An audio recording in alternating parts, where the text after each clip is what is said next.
Hello and welcome to Reddit on Reddit, the internet's auditory version of Reddit. I'm Nelson Allingham, joined by Michael Cambo Campbell. You know, Nelson, I thought we should take the tact of like a tacky FM DJ and do some smooth talking for Valentine's Day. Oh, okay. We should have got one of those throat mics. Yeah, you know, go real deep. Well, I was thinking deep. there's a very I don't think it's even on anymore, but a very tacky radio show in Australia called Love Song Dedications, hosted by Richard Mercer, and he always talked like this, very smooth. Yeah. And it was funny because people would always ring up with like the worst stories. I remember one time I was at work and this woman was like, my boyfriend's in jail and, you know, I miss him so much and he gets out in a couple of months and I just want him to know I'm thinking of him. And without a beat, Richard Mercer goes, oh, that's lovely. Yeah, absolutely. It's good to know that people are thinking of you. Yeah. What crime did he commit? That's what I would have been my follow-up. Yeah. You know? It's lovely, but if he's like, you know, shivved a guy, then that's less sweet. I want to like really channel our inner Richard Mercer from time to time. Do you think this is going to be a love-filled Valentine's thing, or has that passed and we just need to ignore it? Look, it has passed, but I would like to maybe take the opportunity, I think, to ask all the listeners to be my Valentine. Oh, that's very nice. You know? Yeah. So really, I'm actually really exploiting this for all Valentine's Day's worth. So we've often, I brought it up in the past, the idea that, you know, we don't have a Patreon or anything like that, nor do we particularly have an interest in doing it. But I'm not opposed to setting up a PO box just so people can send international snacks. But maybe we can extend that just a bit. International snacks and Valentine's gifts. Valentine's gifts. I've never got flowers before, Camber, but I think I would love them. I think you would. Send them through, please. To that non-existent PO box. They will be so dead by the time I get them. Or I want to say, if someone was intelligent, they would just look up flower delivery Melbourne. Yeah. But no, I want international flowers. We don't want flowers from Melbourne. Yeah. Send me your native flower from your country.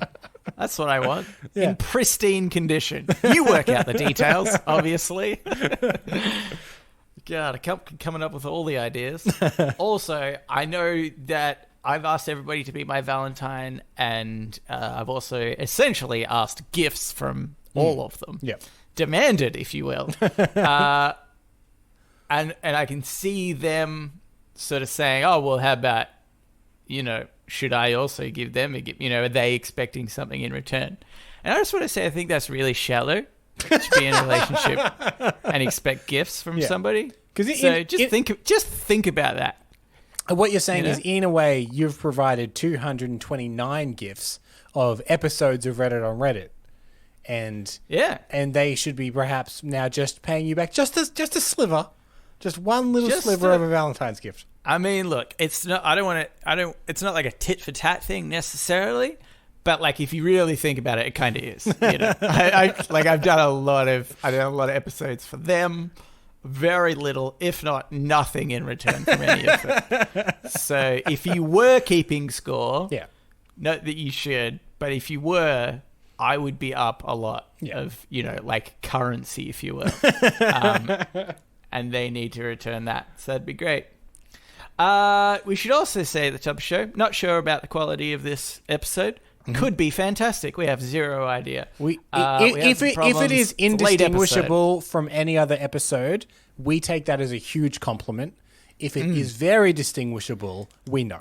Yeah, we know. Yeah. We know. Don't say it. Okay, we know. Yes, yeah. Melbourne is at the end of a mini little lockdown, so remote recording it is. Are we at the end of it, or is it going to keep going for like a few more weeks? I am not holding my breath. That's for sure. if this is the worst quality, expect that it might be this way for the next few weeks. Take a sabbatical from the podcast, if you will. Yeah, we won't hold it against you. All right, but let's get into it. There's a couple here, actually, that I'm going to go... They're sort of intertwined to some degree, so I thought I'd read them both. The first one is from the subreddit World News, and it was by Technical Loss 1. It says, Elon Musk puts up $100 million for global carbon reduction competition. And then just a little bit about that, actually, in itself. This, I think I'd mentioned in a previous episode, but just to give you a bit more of insight, it's not like one person or team gets $100 million. It's like broken down into different categories, so you don't necessarily have to come up with the best idea. There was like, I don't know the ins and outs of it exactly. I think the most money you could get is like $50 million, and then the remaining $50 million was kind of broken up into different segments. Yeah. So it was like... Yeah, because there's not, I imagine, one answer to all of this. So the idea is the $100 million is the pool that is given to people that have developed sections of this idea. Yeah, that's right. Yeah, something like that. So just to give you a bit of context before we get into it. But there's another one here, and it was in the subreddit True Off My Chest, and it was by I Love Captain Crunch. And it was titled, Elon Musk is not a humble billionaire on our side. And they continue. Everyone likes to talk shit on Jeff Bezos and Mark Zuckerberg for being shitty CEOs who only care about their stock value. Yet Elon Musk and Tesla are somehow different? Everyone who believes this is being fooled by his marketing of himself.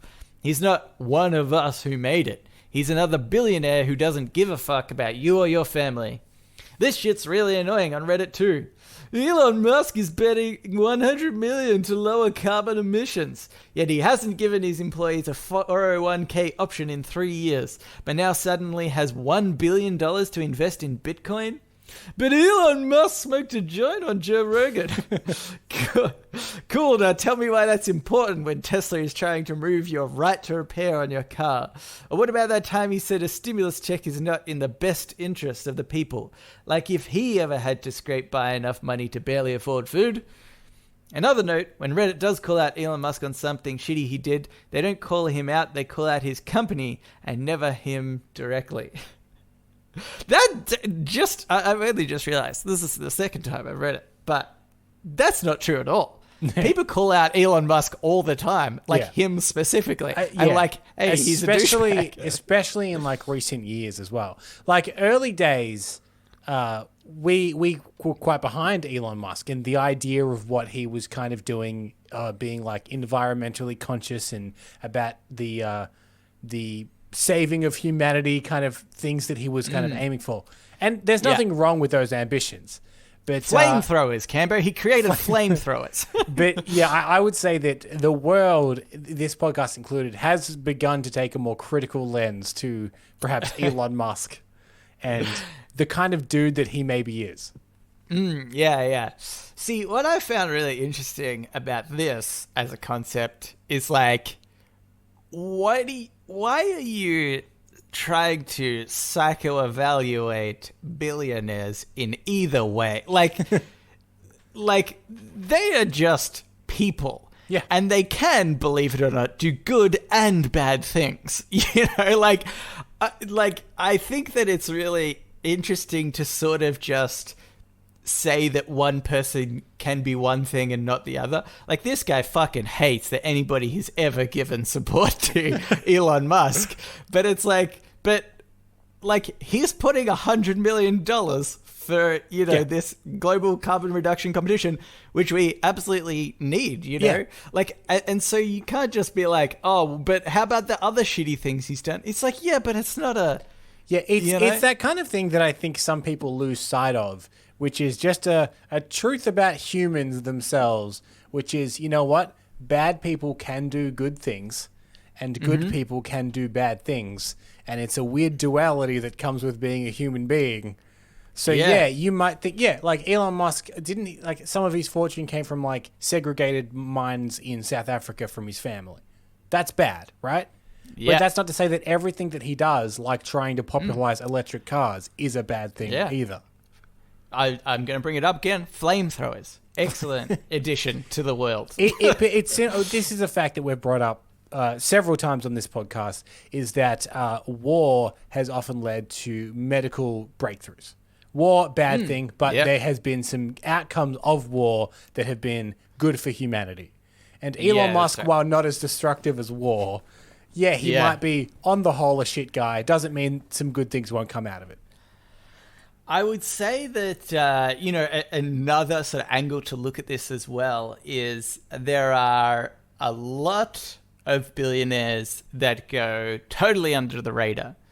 I mean, we know, and they've even mentioned some of the three main ones, Jeff Bezos, Mark Zuckerberg, and Elon Musk, because they're in the public eye. It's normally because they made their billions from something that like everybody is involved with. Yeah, everybody uses. It's a big product or something. But there's billionaires in like oil and whatever that we just have no idea about. Yeah. And you don't see them that are like, hey, I'm putting $100 million or whatever to try to service the world in a better way.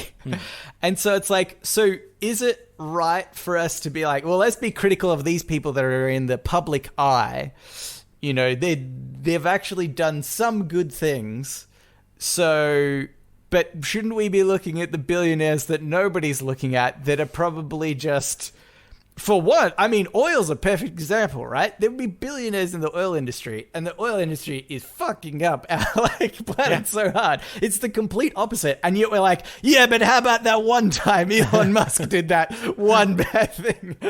You're right. It's 3 to 4 billionaires that everyone focuses on, as if they're the total sum of billionaires in the world. But the other thing that I think, because it compared it to Jeff Bezos and Mark Zuckerberg, who both have a similar reputation, I think, of being quite emotionless and unhuman almost. Like Mark Zuckerberg, everyone's like, he's like a robot. He's so emotionless and calculating. And Jeff Bezos is pretty much Lex Luthor at this point. And the only difference with Elon Musk is that he's like, guys, I like memes too. And everyone's just like, oh my God, he gets it. He gets it. That's the only thing he's done differently from the other two. Because he's still, I would say, a pretty socially awkward guy if you've ever seen him interviewed. He's he knows a little bit about internet culture enough that it seems to have like masked this billionaire air about him. Yeah. I mean, I also want to, I think point out that I don't feel as though we need to, I've inherently defended the billionaires. But all I mean to say by this is that you can say that they're doing something good and they're doing something bad. Yeah. It's perfectly fine. Don't get up in arms either way. They're just people, let's just not put so much feeling and stock into the fact that, a billionaire has done something either good or bad, They're people like you and I. They just have a couple more stories on their houses.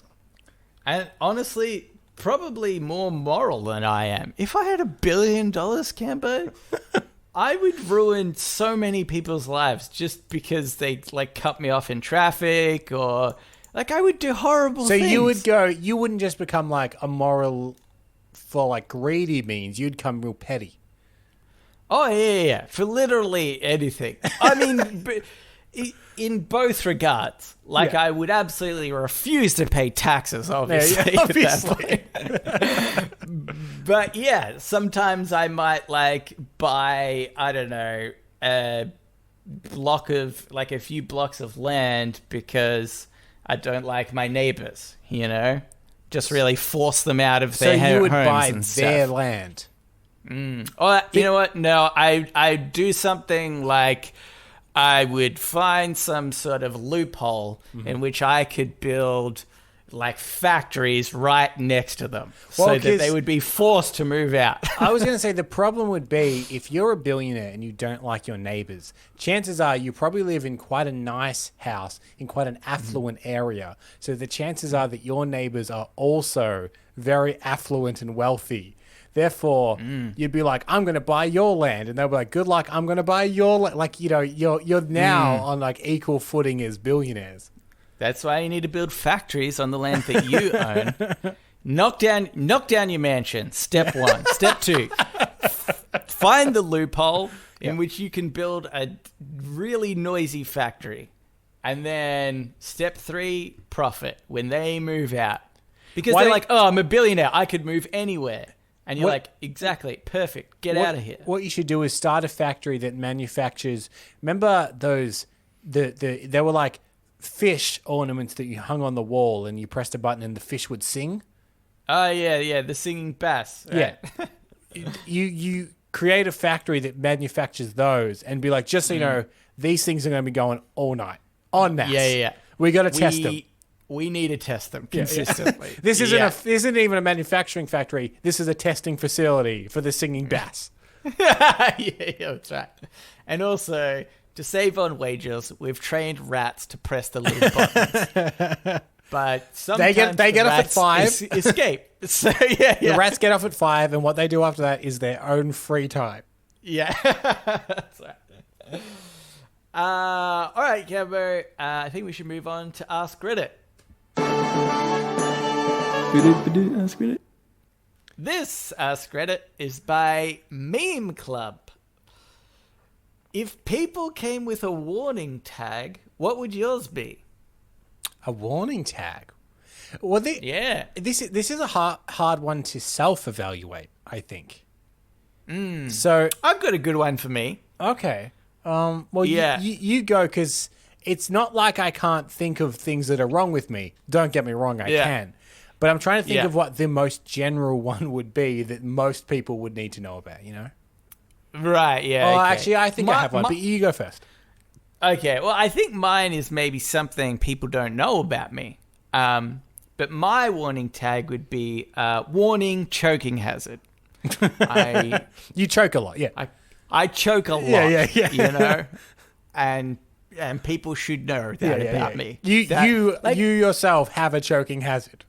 Yeah. Not all the time, but I will occasionally choke. Yeah. So you can interpret that as me choking or me choking somebody else. I'm going to leave that up in the air. Air. Look, it's Valentine's Day. For people to work out. They can read the tag and decide whether they're going to need to quickly do the Heimlich maneuver or like punch me in the groin. Well, I think that my warning tag would be, and this would be good at like parties or something, that's like, if you don't genuinely want to talk for a long time about movies, don't bring up movies. Oh, yeah, that's a good one. Yeah. Because I think sometimes I see people when they're like, someone will be like, oh, yeah, Michael's into movies. And people are like, oh, I love movies too. And they'll start talking to me. And then as I start talking at them for quite a long time, I see their eyes start to widen as they realize the hole that they've now dug. Yeah.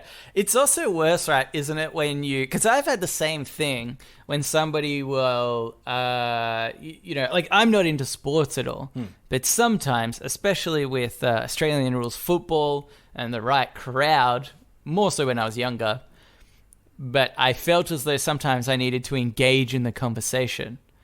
And so then you get on the conversation of, like, footy teams, different players, who's doing well in the season, stuff that I have zero idea about or interest. And I feel like that's really like, dangerous that, you can get into those sort of situations. But I don't want to be here. I don't want to talk about this anymore. I'm going to look the fool. So yeah, warning tags on those sort of people, I think is great. It's similar to like a common question here in Australia, and I'm sure that there's adaptive versions anywhere in the world. But you'll meet someone new, let's say a middle of the road, typical average Aussie bloke, and they'll say, "What team do you barrack for?" And I have an answer because I used to watch football when I was younger, and I went for the Essendon Bombers. So I'll say, "Oh, well, Essendon." Oh, and boo, then Essendon. but I need to, yeah. But sometimes people are like, oh, wow, what a season you're having. And I'm like, maybe, I don't know, because I feel like I need to say that statement being like Essendon. Further point, I don't want to talk about it at all. Yeah, I've answered your question. I've been polite. I've answered your question. I have no more to add to this now. Yeah, I'm the same with, I used to say St Kilda Football Club. Yep. And I remember there was one year or a couple of years in a row where they did really bad. And I only knew that because people, I would say St Kilda and they're like, not doing too well. But then it was kind of good because then for the next conversation, they'd be like, oh, who do you back for? I'm like, oh, St Kilda. Don't tell me about it. Am I right? And they're like, oh, you know what's up about football. And I smile and nod. And then I hope that an earthquake hits. So that's the end of the conversation. We don't need to discuss it after that point. Never happened. Really disappointing. Do you think that if people came with a warning label, there should be one for this show? Yeah, okay, yeah. What? Warning, listens to Reddit on Reddit podcast. No, but I mean, like, would this show Is that enough? Would this show come with a warning label? Oh, okay. Like, okay. I mean, I think the listeners should have that on them as well. Certainly. So people just know. No, yeah. Like, oh, okay. You deal with, like, you obviously hate yourself a little bit. Yeah. You've got a that's slight what that warning nihilistic streak running through you. Yeah. This show, you think, should have a warning tag. Okay. I mean, I guess technically it is marked as explicit, which it can be with your choking hazard joke just earlier. Yeah. But I'm saying like, should it be like warning? It will frustrate people that don't like cheating and loopholes. Something along those lines. Yeah, stuff like that, or audio might not be good. Yeah. Waning quality, which is relevant 100% of the time. It says waning quality brackets audio and content. Yeah, that's right. Do you think I was thinking more like, just generic ones that you could sort of pick up off a shelf, you know, you buy wholesale. You buy wholesale. You're like, I'm going to grab all these tags because they relate to me and maybe at that specific time in my life. So I think there should be ones that are like, warning, can't be fucked today. You know? Right. So you can apply them daily. Yeah, because sometimes you like you maybe you can't be fucked. You know, maybe you've had a bad day or whatever for whatever reason. Like, I just don't want to be polite to people today. Yeah. Like, but you want them to know that it's just today. And normally you're a lovely person. I'm not like this. I'm having an off day. Like, for example, we had this short lockdown announced, and the next day I remember I woke up and I was like, just so unmotivated to do anything. But I would say that's not generally how I am. So you slap the warning label on just to let them know, look, first day of lockdown, I can't be fucked. Yeah. But then the only person that would see that sold out of those, actually. Yeah. And the only person just that would like see the toilet paper. The only person that would see it though was Stacey, because we can't go out anyway. Yeah, but it's still good for her. It's good for her to know. To be fair, your loved ones still need to know this thing. Yeah, I think that's what we should. I think that should be our business idea. Warning tags for people. Just a big necklace that hangs around your neck. That's big bold letters. Like it is uncomfortably large, but only so people that are quite far away can read it before approaching it. Yeah. They're not for fashion. They're for practicality. Yeah. Why aren't more clothes practical in this way? Like, you know, a necklace that tells you where you are, or even just like, why didn't, when, you know, we were making clothes, when the cavemen were making clothes, they didn't think, hey, how about we color code these for the mood that we're in? and that's the main purpose of clothing. Nelson, you know? But this has been invented. That is what a mood ring is. It's nothing to do with your body temperature, Nelson. It reads your mood. Oh my gosh, should we invent mood ring clothes?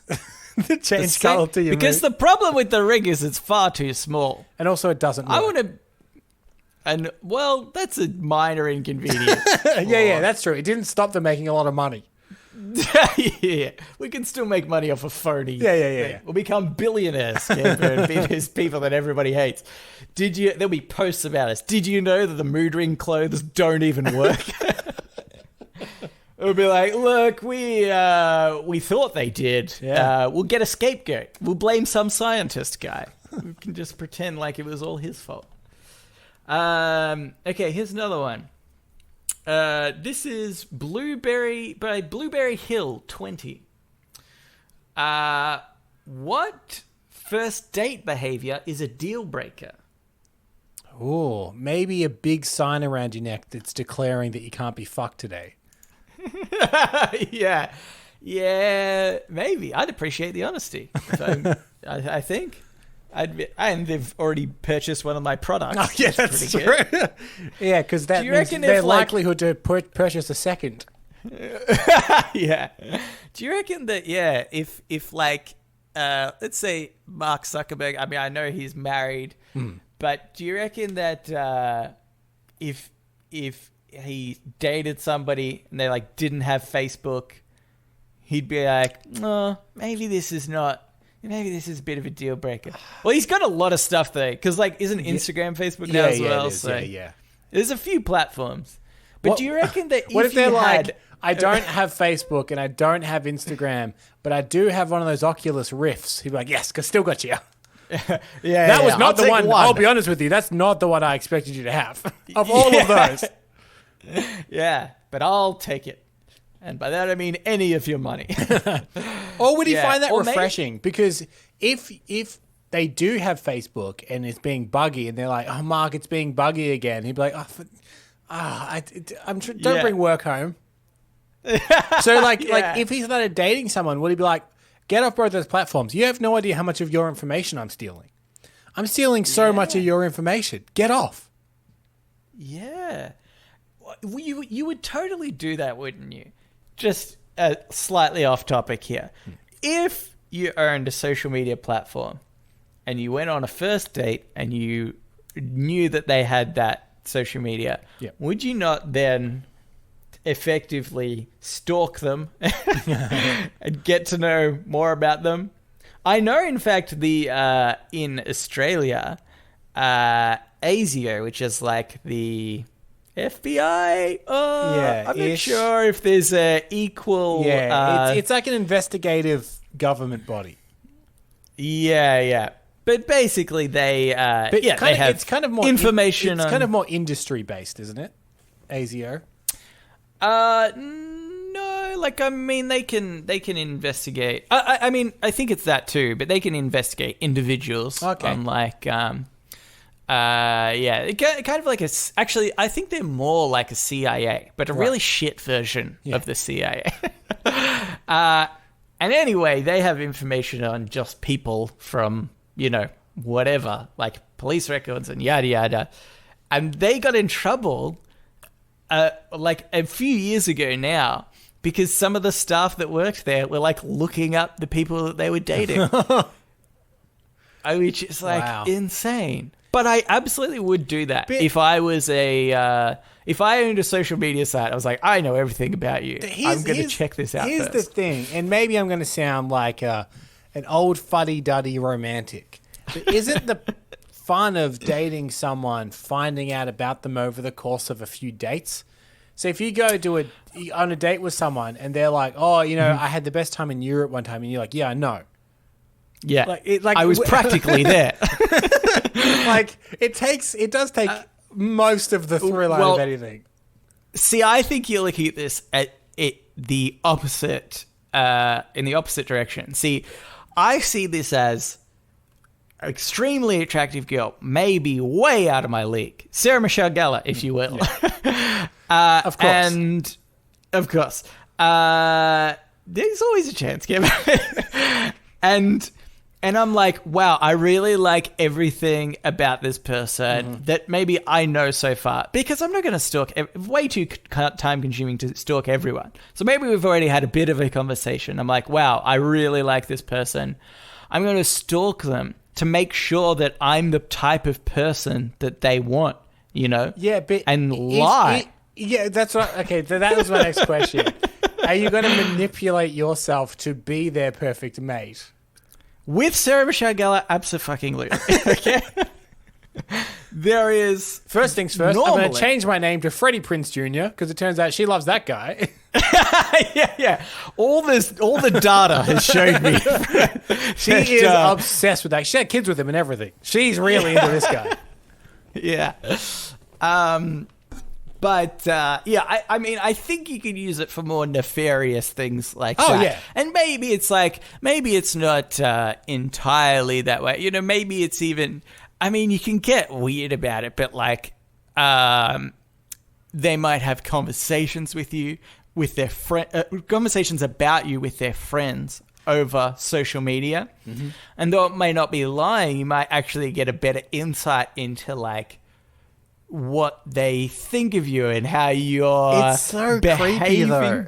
It's so creepy. Cambo, I'm not denying that it's creepy.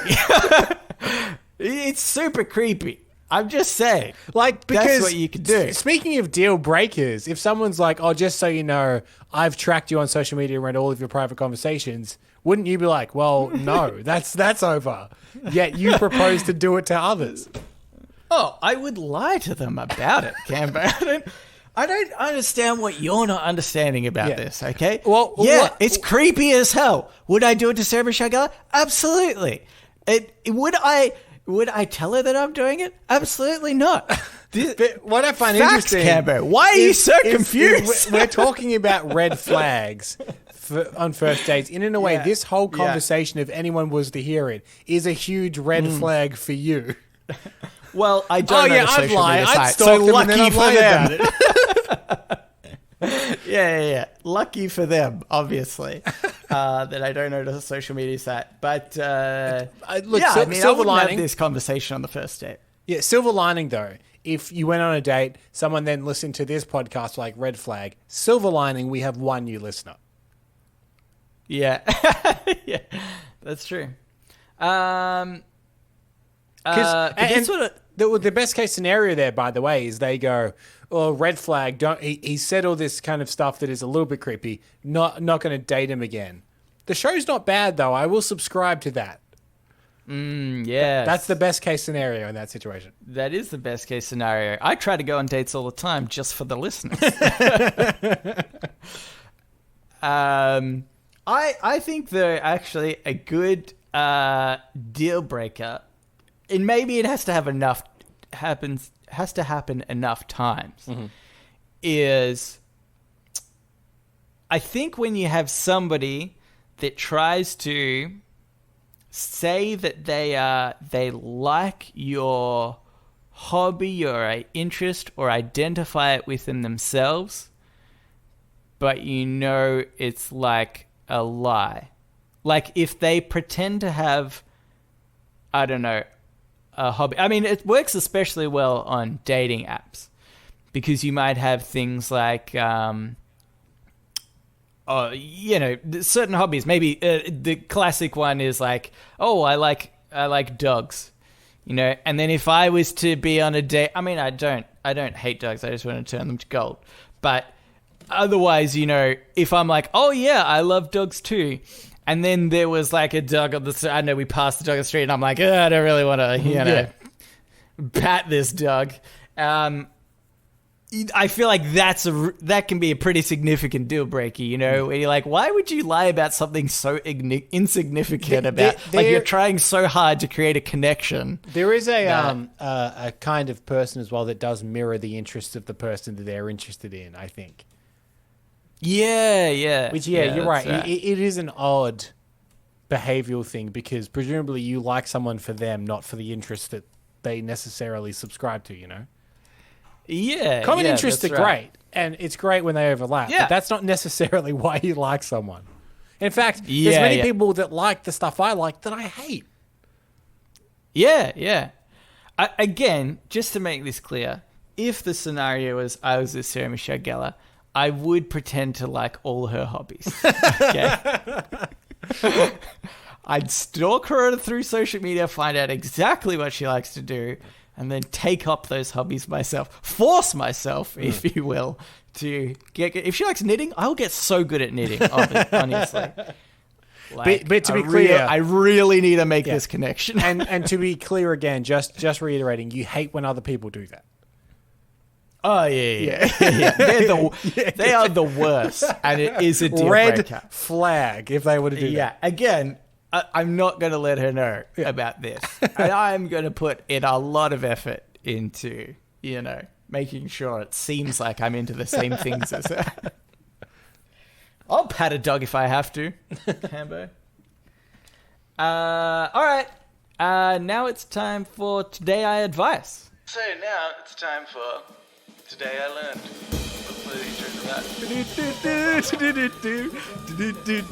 Today I Learned. And also sometimes advice.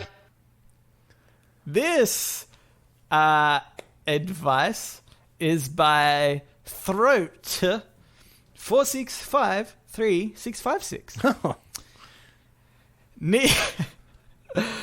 Need advice on how to handle the situation. My new roommates are a couple that are joined at the hip. It's making everything really awkward.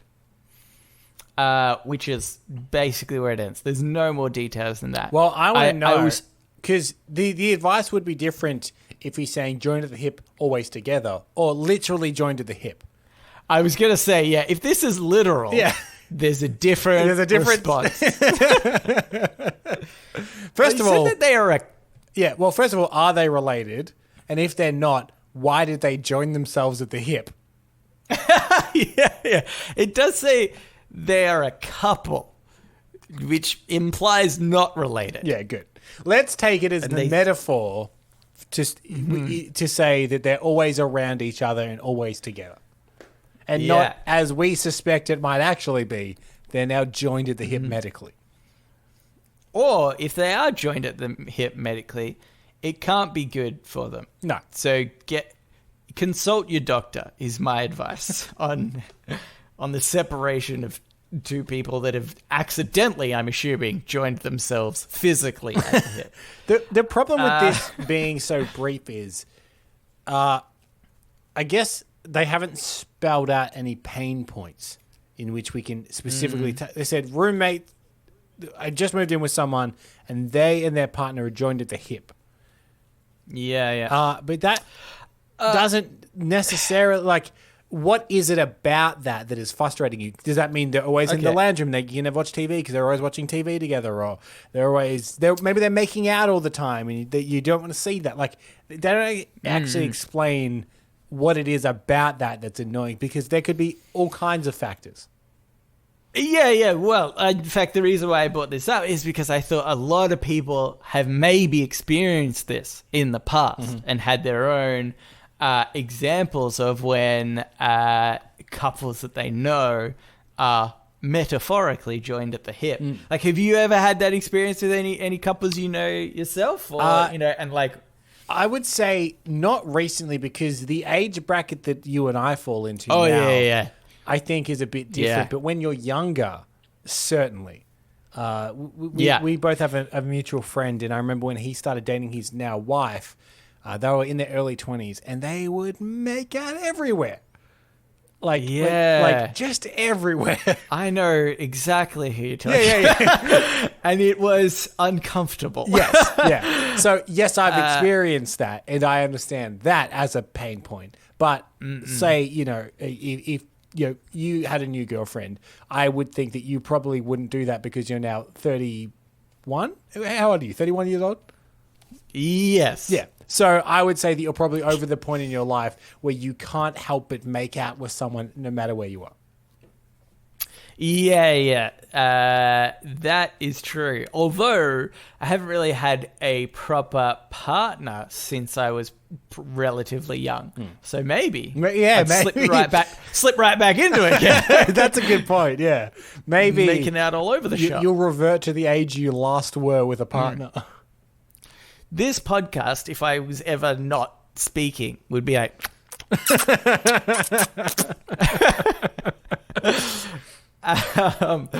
And that's but true. yeah, To that point, every week you need to drag me away from making out with Stacey so I can record this for an hour and a half, and then I go straight back to making out with Stacey. Yeah. I'd be like, You just let yourself in and out. Yeah. Your lips are always very chapped. Yeah. It's disgusting. But before the theme plays, we don't hit record until after I go. Yeah. Yeah. But yeah, I think it is definitely an age thing though. Like, and I want to say, and I know that this is not necessarily true because in the example of our friend, he ended up getting married, although I honestly haven't seen them since they were quite young. So maybe they are quite the same. I don't know. I would like to think not. I haven't seen them since their wedding. So... Right. Okay. Yeah. To me, mentally at least, they are still exactly as they were at their wedding, which was years and years ago now. Yeah. Because I think there's sort of like, I don't know, two things about this.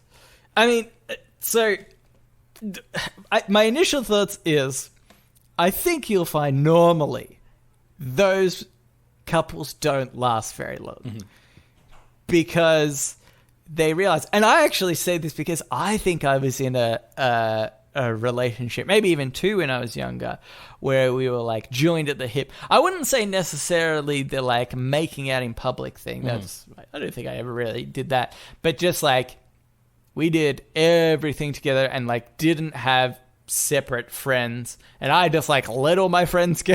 Basically, some of my like closer friends would be like, "Yeah, I'll get back to you eventually." And I feel like then, I mean, the experience I had was like, I just slowly realized like, oh, I don't really like being in this relationship because it doesn't mean I have like my own, identity. I don't have my own friendship and whatnot. So I don't, and I think that was like a big part of why I ended that relationship. Yeah. So I don't think they normally last anyway. Not saying that they don't. So you're saying relationships like that they burn bright, but they don't burn for long. They get a whole relationship's worth of being together out of the way in 6 months. Yeah. I think that's usually what happens. Or at the very least, you end up sort of separating a little bit and not being as joining the hip as that. But the other kind of, inverse of that is the older you get, the more that groups of friends do become couples. Yeah. It's like, because when people are living together and you always go to the same events. I feel like when you're younger, sometimes you want to invite like your friend but not their partner because, maybe I'm having a boys' night or something. And there's that certain guy that'd be like, oh yeah, can my girlfriend come? Because we're, But now that I'm older, it's like, well, I would probably just inherently invite both people. I mean, maybe I'm less likely to go on a boys' night in general. But I also think that the older you get, the more it's fine to separate for things like that. Stacey and I are quite honest with each other. Sometimes she's going, I'm going to go catch up with all the girls. Do you want to come? And I'm like, no, I don't. Yeah. I really don't want to go to that. She's like, that's fine. I would prefer you actually didn't go. Yeah. You might end up on the same cycle, Campbell. I know. I've heard that's a thing.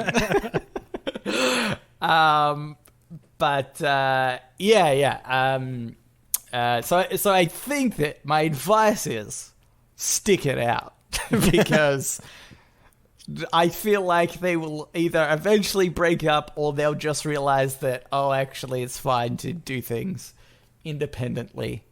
And, it's totally fine. Definitely, like, my advice to any younger person that's getting into a relationship is, like, try to be aware of your own independence while in a relationship. Mm-hmm.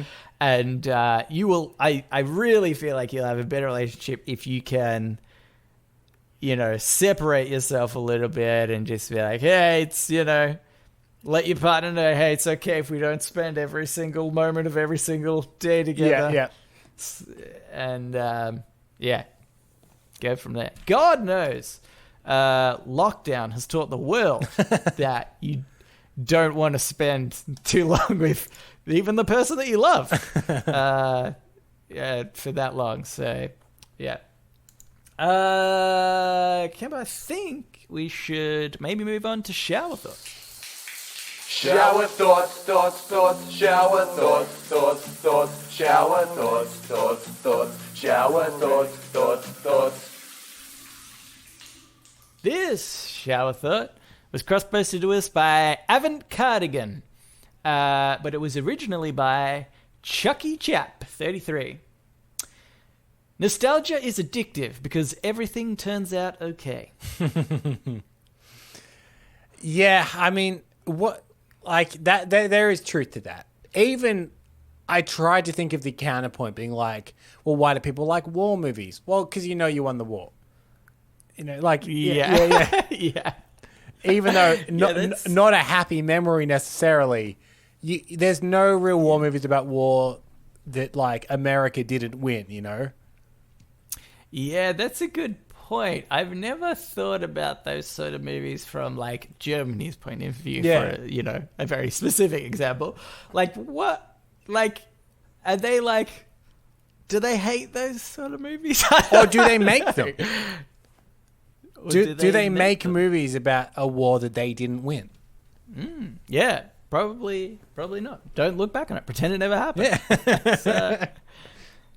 Actually, I think very specifically we want to not pretend that didn't happen. Pretending it didn't happen is, in a way, how some parts of society have got to where they are today. Yeah, that's right.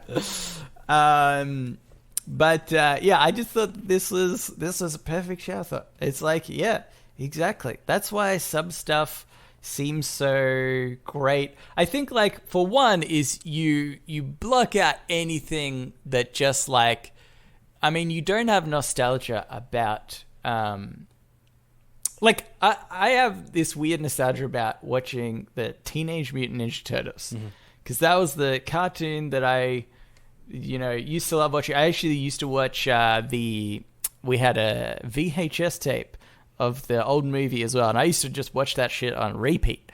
And so I always have like good, nostalgia when I think about the Ninja Turtles or see the Ninja Turtles. But it's like, but that's a really fun thing to be doing, It's like if I got nostalgia about eating candy. Like, eating candy is great, and I love that now. Yeah. Like, but do you find that some things are best left in nostalgia? Like sometimes there'd be a movie that I loved as a kid. And if you do rewatch it, the nostalgia kind of wears off, and you're like, oh, this isn't very good actually. Now that I'm seeing it with an older eye, and it would have been better if you had never rewatched it and just left it as that happy memory. Yeah, that's a great example, actually. Yeah, because I think that's the point that I was trying to get at. Like, when is it not ever good? But there are those circumstances. Yeah. I mean, because you know what? And in fact, if I probably rewatch the Ninja Turtles movie now from like the 80s or 90s or whatever it was, it would be terrible. Yeah, because I had quite a heartbreaking experience trying to rewatch Scrubs. I used to love Scrubs. One of my favorite shows. Yeah. But I tried to rewatch it semi-recently. And I realized how annoying a character the main character is. And like, how many zany and weird sound effects there really was in that show. And, and I kind of wish I didn't do it. Yeah. Do you know what always holds up, Cambo? Buffy the Vampire Slayer. It'll never not be good. Sure, Joss Whedon turns out he's a massive dick. He's not a good guy. But the good thing is, television show itself, Buffy and the people involved, apart from Joss Whedon, will never hurt you. They will never hurt me. And also, like, he hasn't done anything. Joss Whedon hasn't done anything like sexually abusive. It hasn't come out anything like that. Yeah, it's like emotional abuse. Like, he really berates people, makes them think they're going to get fired, makes them feel a bit worthless. But you're right. Yeah, nothing sexual yet.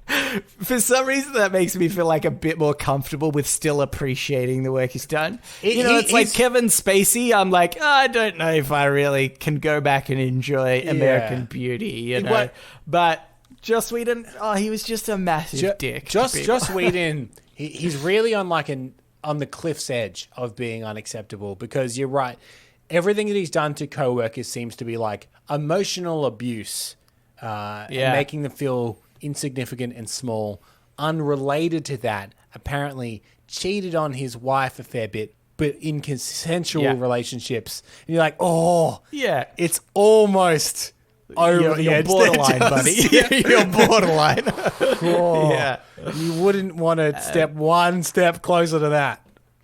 Yeah, it wouldn't come out as a surprise now, I think, if somebody could say it as a total lie, and I feel like there's enough to be like, people would be like, probably. It fits the profile. All right, here's another one. This by Hrabdo. Plenty of couples probably have a worse Valentine's Day than single people. I don't doubt it. Actually, I'll read this other one too, because they're both Valentine's Day related. How about we do that? Yeah. Okay. There's General Lynette Vanilla. Linnote Vanilla. Anyway, Valentine's Day is an unnecessary toll imposed on relationships that does nothing to enrich the relationship when heeded, but everything to damage it when ignored. Well, that's the thing. Like, I do honestly, I sometimes the more toxic relationships really do confuse me. I know people now that are in toxic relationships where I just genuinely don't understand if they like each other. And if I was in that kind of a relationship, Valentine's Day would be a minefield. Yeah, like just an absolute. You would tiptoe so gently around everything on that day, wouldn't you? Yeah, exactly.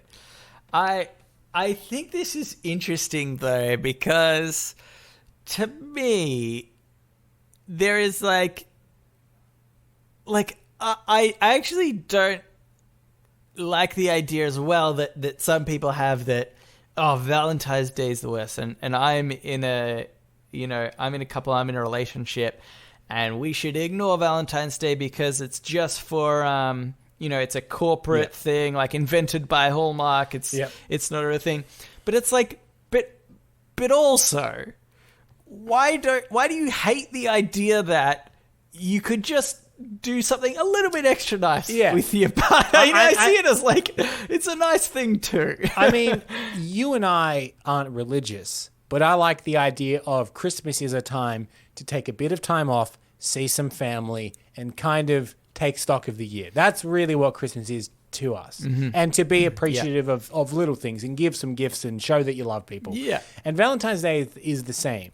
Like, I don't think that we really buy into the idea that you have to do X, Y, and Z to make a Valentine's Day, whatever. But there's nothing wrong with being like, you know what, this day of the year, just show your partner that you love them.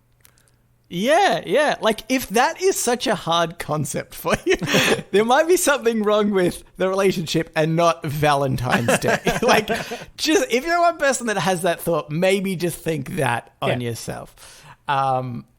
You don't have to get presents or anything. You don't have to go to a fancy dinner.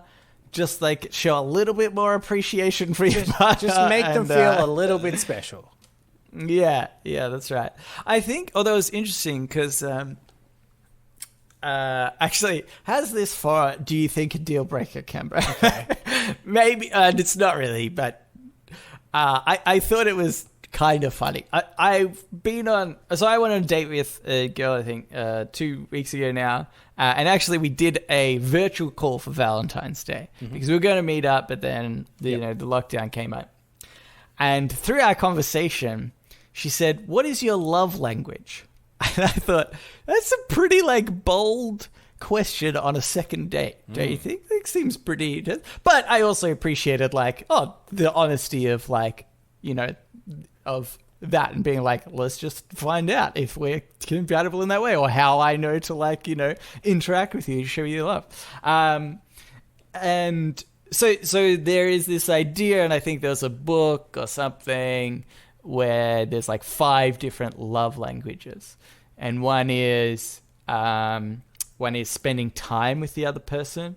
One is physical touch. There's acts of service. There is words of praise or something along those lines. And the last one is gifts as well. So there was like this little quiz that I ended up doing. And so what I think is also interesting, and maybe why Valentine's Day is ruined for some people, is because there are some out there where their love language might be gifts. And Valentine's Day is, it is very much about that. Overall, it is like a corporate day. Yeah. I think that, to your point, that's a really good point. But you were saying that there are people out there that their language is gifts. But so are you saying it's hard for people whose language is maybe, spend time, but it is expected on that day that you get a gift, but that's not naturally your love language, so therefore you're kind of up against it. But you should just do what you do best. Yeah, that's right. Like, you might see it as unnatural. Like, I don't want to buy into this. Like, gifts mean so little to me as a whole, as a love language, that I see this as a corporate bullshit day, and so I'm not going to get a gift for my partner. But if their love language is like, man, I really like being showed love through gifts, which I think can be seen as a bad thing, but I think it's just a normal, when you're brought up that way. Not everybody's like a gold digger in that sense, but sometimes it can be, people can feel like it's nice to receive a gift from a loved one. So I think that sometimes, and I wouldn't be surprised if some relationships are on Valentine's Day, these things come out about why they're incompatible, and it's to do with that sort of difference in love languages. Fun fact, if anybody's wondering out there, 0% gift for me. Really? Is what I came up with on the quiz. I think I had like 36% quality time. Then I had 30% touching. And then like 17% equal for words of praise and acts of service. And 0% just in gifts. Case somebody out there wants to love me. Yep. You're not getting any gifts. But if it's a big enough gift, here's what I'm saying. If you want to get me a gift, it better be big. Yeah. Wait, are you saying, does that mean that, because that's the way that you display love, right? But is that also the way that you presumably receive love? No, this is more about what you receive, like how you receive love. Yeah. Right. So I appreciate more quality time with somebody than if somebody were to give me a gift. Yeah, rather than what you output. Yeah. Okay. Yeah. It's not about what you output. Yeah. But like I said, again, like, if somebody wanted to give me a gift, it would have to be really big for me to appreciate it. So think about that when we put out our PO box. PO box. Anywho, all right, let's get into the Ask Me Anything. By the way, we're not doing podnapping this week. So just a quick update. We're doing remotely now. Our podnapping was the dueling songs of ridicule. But that's a very much an in-person thing, first of all. And also, you were supposed to go meet with your brother, who's a musician, to help you with your side. But obviously that can't happen. So it's delayed at least a week. Yeah. And the orchestra obviously couldn't make the rehearsal as well because of the lockdown. So... so we're forgoing actually maybe even the next episode, Cambo, probably. But maybe, I don't know, we'll see. But anyway, so this is the Ask Me Anything, where listeners of the show, just like you, listener, can write in and ask us anything you want. Yes, we got one here from Jally. It says, "Hi Nelson and Cambo, I'm going to assume that someone else has already sent an email with the exclamation mark thing, so I won't bother with that. That's correct. We did get quite a few urgent emails several weeks ago. But anyway. We only read one of them ahead of time, though. That's true. That was the rule. I've been casually listening to Reddit on Reddit on and off since I want to say the first 50 episodes or so. I took a couple of years off in 2018 due to uni being crazy, came back and was surprised to see that the podcast still regularly releases episodes. Lol. Now, just as surprised as us, I would say. I would say that's quite a nice sentence until the word lol. It's like, oh, surprised to see that they're still releasing episodes. Lol. Lol. But also, we get it. We get it. So I'm now returning to my listening routine. You guys have really gotten me through some many boring runs and bus rides through the years. So my point of my email is that I want to see if you're interested in reading ads on your podcast. I have this food blog called Real Ordinary Food, which I would like more people to know about. Since I've been listening to so many podcasts lately, I got the idea to run ads here. I'll be happy to post a link to the podcast on my blog as well. Now, here's the thing. We don't read ads. And in a way, you've tricked us there. But we because we do read every email. Yeah, we do. Look, we don't do ads, but we're more than happy to give a shout out to anyone. So, would you say big up? I'm trying to think of cool lingo, Nelson, to if we're trying to advertise. Okay. Cool. Would you big up Real Ordinary Food? Yes, I big it up a lot. Yeah. This is me bigging it up. Now here, we need the copy, Campo. Okay. You know, what's the copy that comes along with the site? Wait, we could just pretend. Okay, Campo, we're gonna do this now. Okay, improv time where Real Ordinary Food, the food blog, has changed your life. And also, I'll give you the tagline of the website, which is veganizing international recipes. And which is very specific. We've also declared this podcast is not vegan, but is pro-vegan. We're pro-vegan. I'm sometimes vegan. Occasionally vegan. Think about that. Back when I was just a boy, I was always having trouble going to international restaurants and saying, hey, that lamb kofta, can I have it without lamb? And they would say no. Yeah. And that's haunted me throughout my life until I found Real Ordinary Food, realordinaryfood.com. And that I found the lamb-free kofta. They might have taken it down, though. Don't trust that that's definitely on there. But I appreciated everything on this. It actually, can I just say, okay, I know I've been hamming this up a little bit, but it actually looks like quite a good website. So well, that's the thing. You should maybe genuinely check it out. There's an air of caution about anyone that wants you to kind of sponsor something. But I also did look through this. There was a cool recipe for like reusing food in like a burrito, I believe it was, that I saw when I went there. But it is like a legit website. So much so that Tyrant Company. Sorry, continue. Well, I was going to say so much so that we don't mind giving a shout out to the website. In fact, I can link it in the show notes as well. Do you know the show notes that no one reads? It'll be in there. Yeah, it'll be in there. Yeah. Yeah, that's why I think I looked at this when we very first got the email. The website's definitely changed since then, and I think a lot more posts too. But yeah, genuinely looks.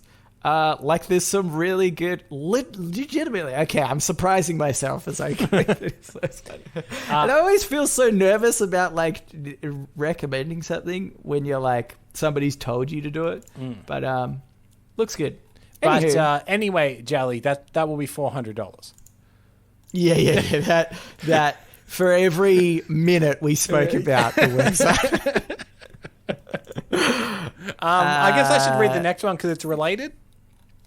Yeah, I think you should read the next one. This is from Jeremy. It says, hello, gentlemen. Can I just say before you continue? Yes. Literally, we got these emails one after the other. Yeah. And I'm talking about in the space of like minutes, maybe a couple of hours, like very close both together. Both of these emails came in the order that we read them, roughly an hour apart. So Jeremy said, hello, gentlemen.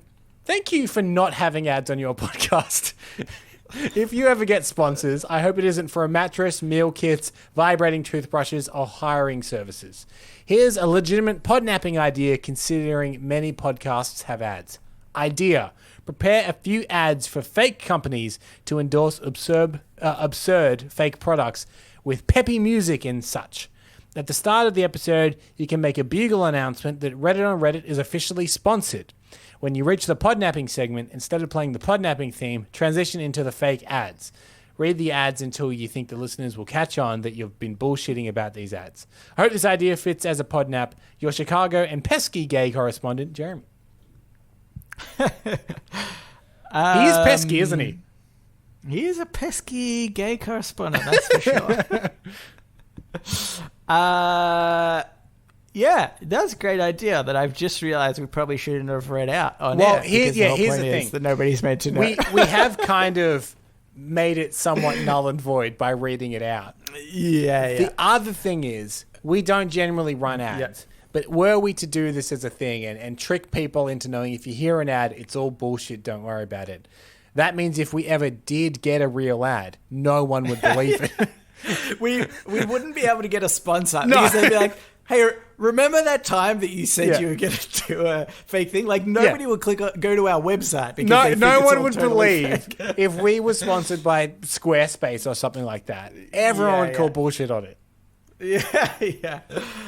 We do that thing where it's like, type, read it in the checkout so that, we get a bit of sponsorship. Nobody would do it. They'd be like, it's obviously a fake discount code. It would never happen. Or like, I assume you probably have to send... Can I say this also? Yeah. Oh, sorry to interrupt.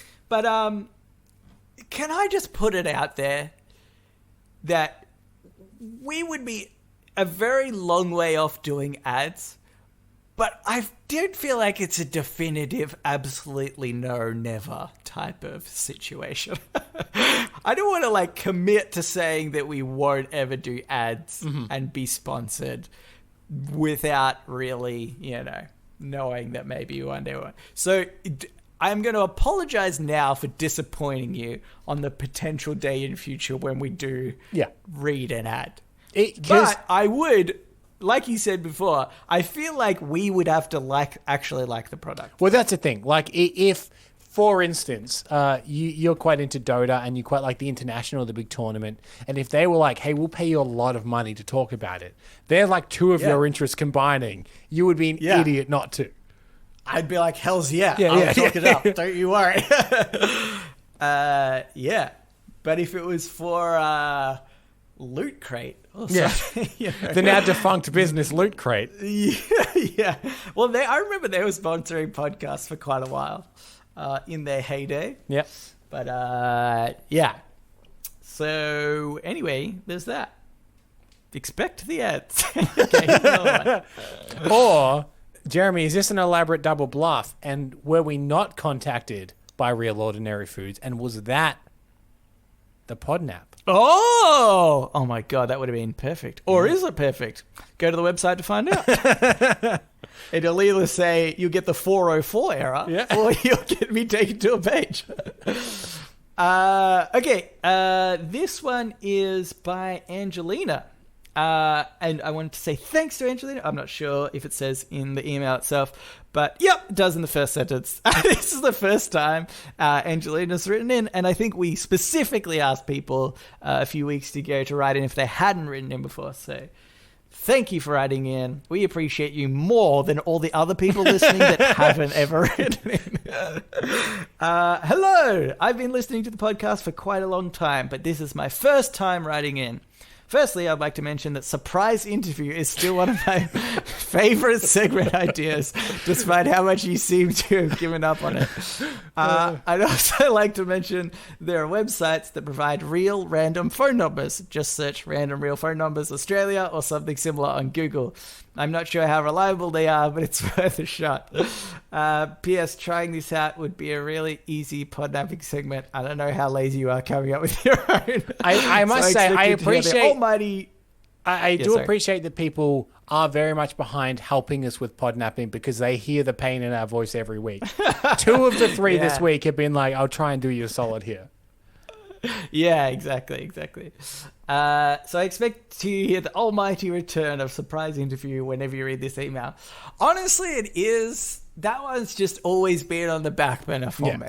Like, I suspect it will come up in future, but there will be the right time, and I'll know what the right time is. And despite what we, specifically me, says about surprise interview, it has vehement support from a lot of our listeners. Yeah, that's right. A lot of people like that segment the best, which is honestly a real kick in the balls. Isn't it? Times we put in a lot of effort into a segment. Okay, now to my main point. I talk to my best friend of 7 years on the phone almost daily since I have endless amount of free time now. Sometimes we mention some things we used to enjoy as kids to each other, usually to the reply of something along the lines of, "No, shut up. Why would you remind me of that?" Which brings me to my question. What is a childhood obsession you had that makes you cringe when you are reminded of it? Ooh. Thank you for providing mediocre entertainment every week. Your biggest surprise interview fan, Angelina. So what childhood obsession makes you cringe when you are reminded of it? I think, you know what is, I would say people in our age bracket, and I don't think either of us went through it, but a big thing for, I know my friends, is the emo phase that came out. Here's the thing. A lot of friends that you wouldn't even suspect. Well, or like, oh my God, I have some dark hidden emo photos. Here's the thing. I like emo music, like even to this day, but I just never went through the look. Yeah, the look. Yeah. Probably about as far as I went. The music was fine. I mean, yeah, probably about as far as I went was like skinny black jeans and Chuck Taylors, but I still wear that now. Like that's just kind of what I wear. But that was like, I guess they were both hallmarks of the emo look. You're not cringing about it yet. Well, I'll ask you again in 20 years, Cambo. Yeah. Like, oh my God, I can't believe I was wearing those jeans. But like I still quite like emo music. I know it's very moody and cliche. I don't care. What I found feel is like, I that wasn't really like. Well, sorry. This remote thing is going to be such a headache for potentially weeks. But what I find is that there was music I really liked in high school. And then when I left high school, I think I kind of denied that I quite liked it and tried to like find newer music that I thought was cooler until I just had this epiphany being like, who cares? Just like the music that you like. And who cares what anyone thinks of it? Just enjoy the things you enjoy. Which is why, I have some like vinyl records, and some of the records that I have are like Dookie by Green Day, which is like a album I used to listen to a lot in high school. Which my rationale has always been like, I had a real connection to that specific album at one point in my life, so therefore I have no shame in saying that I want it in a collection. You know what I mean? Yeah. Yeah, that's true. There was, I think when I was younger, this shame of like certain music. Like, for example, Aqua. Loved that band. Barbie Girl, best banger. I used to put that on before I'd have a shower, sing in the shower to Barbie Girl. It was the best. And we've done that before. We did. We have performed Barbie Girl on this podcast. Yeah. I did a very high-pitched Barbie Girl rendition, I think. You did, you did. You graciously took the harder female part. I was just like, oh, yeah. But, and also another one. This is actually what, probably when I had the same sort of epiphany you did. It was like, just like the music you like, which was, I liked Smash Mouth when I was younger. And there was this like short period in between where Smash Mouth was like, people would diss, like, what a terrible band Smash Mouth is. Mm-hmm. And I was like, I hate them too. And then honestly, it was like Shrek came out and then that became a bit of a meme. Yeah. And then people were like, actually All Star is a great song. Yeah. And it's like reversed its, opinion. Yeah. People are like, oh yeah, Smash Mouth, great band. And I'm like, I thought that the whole time. But I would pretend that I, didn't like them for so long. I rewatched the movie Rat Race not long ago. And it's such a perfect encapsulation of the year that it was made, which is 2001, in that the end of that movie ends with them at a Smash Mouth concert. Right. And like very few years would any movie end that way. It's a real telltale sign that this was made in 2001. That's right, yeah. The perfect time at which that was appropriate. 1 to 2 years either side of that, unthinkable. Yeah, that's right. I don't really know otherwise if there's things that like... I feel like I don't actually cringe that much anymore. Like I've done ballet when I was younger. And again, I think there was maybe a time in my life where I was a bit more embarrassed about it and I'd be a bit more cringy. But now I'm like, oh, who cares? I just did ballet. I was in one band in high school, but we went through many names. And the names progressively got worse and worse. Like they're really cliche, embarrassing high school band names, but I'm not embarrassed about them because I think they're kind of funny. We started. Let's see if I can say them now. Yeah, let's see if I can remember them all. We started out as we were called Blue Team Go, which I actually think of all the names is probably the better name that we ever had because it's just like a whatever Blue Team inoffensive Go. That's name. great. Yeah. And then we became more serious, Nelson. And we became known as Weekend at the Fire Academy. Okay. Yeah, it's getting worse, isn't it? Bizarre. Yeah. Yeah. It was named for a different song, I believe. Because here's the thing. I remember at the time, speaking of emo music, we realized that there's a band called Funeral for a Friend. And they got their name Funeral for a Friend because that is the name of a song by Elton John. And we were like, oh, you can just take song names and have that as your band name. So we did that for us. So that's where Weekend at the Fire Academy came from. Then we were the Midwest Affair. Midwest Affair. Yep. Okay. Based on the song Midwest Love Affair by Motion City Soundtrack. And then we were... You just merged the words together. Okay. Yep. And then we were... we were Lights in Atlantis. Okay. And that was, I think, probably the worst name, Lights in Atlantis, because it's so cliche. Is that another... No, is that another song or not? Maybe it is. I don't think we based it on anything. But that was the one that at the time I somehow got Matt Damon on camera to like say, oh yeah, I love the band Lights in Atlantis. So then we were really stuck with it for a long time because we were like, oh, we don't want to give up that one bit of like real estate that we have. And then before we disbanded, we had moved into like a really post-rock explosions in the sky style of music. And we were Juan, which is just the French word for June. Okay. Yeah. Fancy. Hey, Camber, can I ask you a question? Yeah. Did you have songs in Lights of Atlantis that were titled Hope, Big City Bright Lights, All the King's Men? No, here's the thing. Sleepless Theology? Here's the thing. No, I don't think that's us. We had very comically long song names, if I remember correctly.